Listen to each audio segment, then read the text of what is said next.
Hello, അമ്മ മന്തി ഉണ്ടാക്കാം. നിങ്ങൾ ഡെയിലി പത്തിരി ഉണ്ടാക്കിയാൽ മടുത്തോ? ഒരു ദിവസം മന്തിയൊക്കെ ഉണ്ടാക്കടോ. അപ്പം മന്തിൻ്റെ റെസിപ്പി പറഞ്ഞുതരാം. എളുപ്പാട്ടോ. ചപ്പ്, പുതിന, കറിവേപ്പ്, ക്യാപ്സിക്കോ, ഉള്ളി, ക്യാരറ്റ്, പച്ചമുളക്. ക്യാരറ്റ് ഓപ്ഷണലാട്ടോ, വേണമെങ്കിൽ മാത്രം ഇട്ടാൽ മതി, ഞാൻ വെറുതെ ഇട്ടെന്നുള്ളൂ. എളുപ്പമാണ് വിചാരിച്ച് ടേസ്റ്റിലൊന്നും ഒരു കോംപ്രമൈസ് ഇല്ല കേട്ടോ. അപ്പോൾ ഇഞ്ചി വെളുത്തുള്ളി പേസ്റ്റും കൂടി ഇട്ട് കൊടുക്കണേ, അത് ഞാൻ ഇതിൽ കാണിക്കാൻ വിട്ടുപോയി.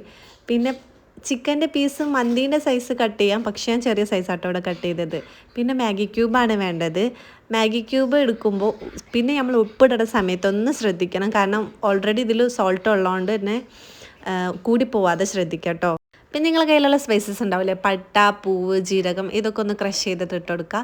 മല്ലിപ്പൊടി, മന്തിപ്പൊടി, കുരുമുളക് പൊടി ഇതും ആഡ് ചെയ്ത് കൊടുക്കുക കേട്ടോ. ജീരകത്തിൻ്റെ പൊടി ആയാലും കുഴപ്പമില്ല, ഞാൻ ചിലപ്പോൾ ജീരകത്തിൻ്റെ പൊടിയൊക്കെ കേട്ടോ ഇതിലിട്ട് കൊടുക്കൽ. അപ്പോൾ നന്നായിട്ട് കുഴച്ച് വെക്കുക. അരമണിക്കൂറോ 1 മണിക്കൂറോ മിനിമം ഒരു 20 മിനിറ്റെങ്കിലും നമ്മളിത് റെസ്റ്റ് ചെയ്യാൻ വെക്കുക. ഞാനിങ്ങനെ ആലോചിക്കും കേട്ടോ, പണ്ട് ഒരു ടെൻഷനില്ല, ഇന്ന് എന്തുണ്ടാക്കുന്നോ അല്ലെങ്കിൽ ഉണ്ടാക്കണതിനെ പറ്റിയിട്ടോ യാതൊരു ടെൻഷനില്ല, കൈ വെറുതെ ഇരുന്നാൽ മതി. പക്ഷെ ഇപ്പം അങ്ങനെയല്ല കേട്ടോ. അപ്പോൾ ഓയിലും കൂടി ഒഴിച്ചു കൊടുക്കുക. പിന്നെ മഞ്ഞപ്പൊടി ഞാൻ ഇടാൻ മറന്നുപോയി. കളറിൽ എന്തോ ഒരു പന്തിക്കരം ഉണ്ടപ്പോഴാട്ടോ ഓർമ്മ വന്നേ.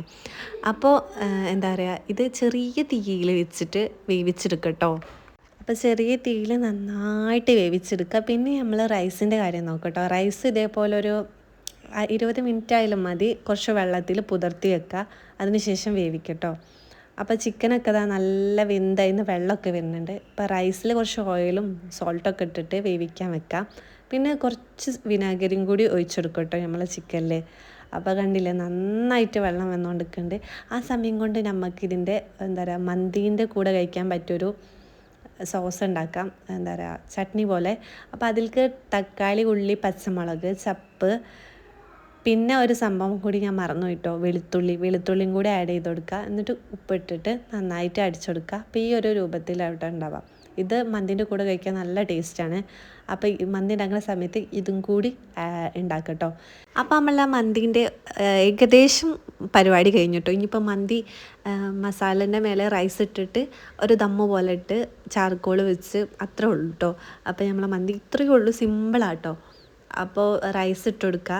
അതിൻ്റെ മേലെ ഇത് മിൽക്കിൽ കുറച്ച് മഞ്ഞൾപ്പൊടിയും കൂടി മിക്സ് ചെയ്തിട്ട് നമ്മൾ ആ ഒരു ദമ്മിടണ സമയത്ത് പച്ചമുളകൊക്കെ കുത്തി വെക്കുമല്ലോ, അതിൻ്റെ മേലെ ആയിട്ട് ഈ ഒരു മഞ്ഞൾപ്പൊടിയും പാലും കൂടി മിക്സ് ചെയ്തിട്ടുള്ള ആ ഒരു ഇത് ഒഴിച്ചു കൊടുക്കുക. പിന്നെ ഇനിയിപ്പോൾ അടുത്തത് ചാർക്കോൾ വെച്ചിട്ട് അതിൻ്റെ ഉള്ളിൽ വെച്ചിട്ട്, അല്ലെങ്കിൽ ചിരട്ട അങ്ങനെ എന്തെങ്കിലും കത്തിച്ചിട്ട് അതിൻ്റെ മേലെ ഉള്ളിൽ വെച്ചിട്ട് അത് മൂടി വെക്കുക. എന്നിട്ട് കുറച്ച് നേരം എന്താ പറയുക വെക്കട്ടോ. അപ്പോൾ നമ്മളെ മന്തി ഇത്രയേ ഉള്ളൂ. നിങ്ങൾക്ക് ഇഷ്ടപ്പെട്ടാൽ ലൈക്ക് ചെയ്യുക, സബ്സ്ക്രൈബ് ചെയ്യുക, സപ്പോർട്ട് ചെയ്യുക. അടുത്ത വീഡിയോ കാണാം. ബായ്.